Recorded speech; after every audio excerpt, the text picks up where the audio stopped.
What's up, guys? How y'all doing? Well, that's right. It is demo time. It's time to take this sucker out for a spin.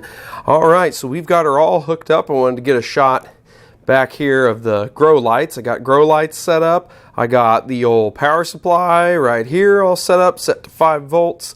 I also got the Edison right here. There's our water system that we put together in the previous video. Got the plants planted. Got the water reservoir, which is just a 2-liter. I put the motor just on top. I just drilled a hole in the cap. Well, drilled 2 holes, one for an air intake and one for the tube to go down through. There's the relay.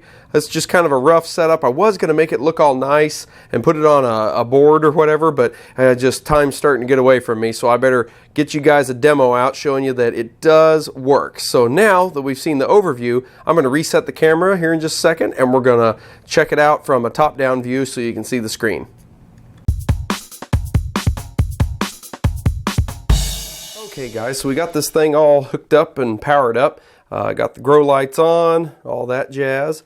So that's working. I'm going to zoom in here on our display so we can see it. Right now, I've got set the water level as low because it actually, when I powered it on, it turned on a watering cycle. So I wanted to stop it. It was before I turned the camera on, so I wanted you guys to see it actually doing it. So now you can see me resetting it. So now what I'm going to do is I'm going to back up. Obviously, the soil is dry. Well, it's bouncing between dry and wet. It's dry right now. So what we're going to do is we're going to reset it. So we're going to push down on this for 5 seconds, roughly. Ought to be good. There we go. And then that resets it, just like we refilled our water reservoir is what that does. So that reset it. And there it goes. Watering cycle. So now it's going to count down the seconds. Okay. This is so loud. And as you can see, it is watering. See the water coming out. I don't know if we can see it anywhere else. But because the tube wraps around the back, but it is watering. Okay. Gosh, that little pump. If it was me, I probably wouldn't choose that pump exactly because it's a little bit loud, so to speak. So this is going to go on for just a few more seconds. Well, that's loud. Let me step back away from it. So that's going to sit there and drain that water down, and it's going to water the little plants. It does about 500 milliliters. So at 5 volts, it takes about a minute. It takes about 60 seconds or so to actually water it. So it's going to do that. Good grief, that thing is loud. So yeah, and for some reason, I didn't get to clear out the 0. So it actually says 10, 9, 8, 7, 6, 5. So I'll have to go back and clear that out, or I'll leave that for you guys to do. So here comes the soak. So it's going to soak. And theoretically, that should probably be enough water since it kind of watered before. And then it'll soak for 30 seconds. And then it'll probably be wet. So it'll probably register back that it's wet. The sensor that we're looking at, well, I'll show you it here in a minute. You can just watch this complete. But the sensor is stuck in the soil. Looks like we're to be determined. Looks like it's dry. So it'll probably go through another watering cycle. So I'm not going to let you have you listen to that roar. So I'm going to pause it, and when it's over, we'll look back.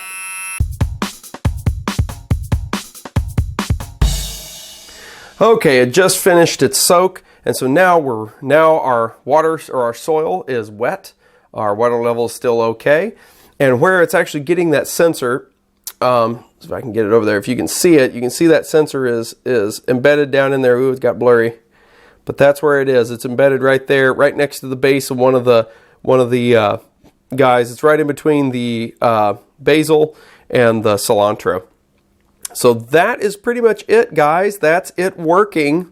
Temperature looks good. Temperature sensor is doing its thing, showing that we're about 22, and that's about right. We're about 22 degrees C down here. Could change it to Fahrenheit if you wanted to. Just have to alter that in the code. But anyway, guys, there it is, running the code that is available for you guys to pick up at your leisure. You can check it out on my project code link. There's a link to that on my channel page, so you can get down there and get the code. It also has the light code for the grow lights to do that whole deal with the weaved device. So if you guys have seen the last video, there was the smart plug that I was using for that, as well as you could use that with anything else. You could use that with any other system device. You could use a Raspberry Pi or something and do that same SSH thing with it and be able to control something separately outside of the Intel Edison over SSH, which is actually pretty cool. So guys, well, that's pretty much it for this project. This has been a very interesting project. I've really enjoyed building this. Thanks to Instructables. I want to thank them for donating this kit and everything for us so that we can build something fun out of it. I know I've had a good time doing it. So I thank Instructables very much. I also want to let you guys know that we're going to be getting some more t-shirts coming. I've got a couple more, so we'll be posting those. Those of you who don't know it, Zazzle.com/misperry will get you to my page. You can help support the channel there by buying a t-shirt. And if you don't, the best way, if you don't want to buy a t-shirt or anything like that, that's fine. You can just support the channel by giving me a thumbs up and hitting that like button basically on my videos. That helps me a lot. As well as if you have any questions about anything, let me know. Just throw it down there in the comments and let me know what you guys think. Well, I hope you guys enjoyed this build. I will also be putting this together in an Instructable with all the videos in one place, as well as all of the links and information I put in the descriptions, I put in my Instructable. So you guys will be able to see the whole thing, start to finish, all the videos in an Instructable. So look for that. I will probably be posting that shortly after this video is published. As well as I always do the same thing on YouTube. I will put the videos in a playlist, so that way you guys can check out the videos start to finish on how to construct, program, and build and test the automated herb garden. So guys, I hope you enjoyed it. Like I said before I get to rambling too much because I'm running out of stuff to say, take care guys. Thanks again. Make sure and like, subscribe, share. Check out me on Twitter, as well as Instructables, Google+, and of course right here on YouTube. If you haven't subscribed, push that subscribe button. I'll be doing many more projects like this. In fact, I'm getting ready to place an order for some more stuff. So we'll be doing more things on the horizon, guys. Well, take care, and as always, that ought to do it.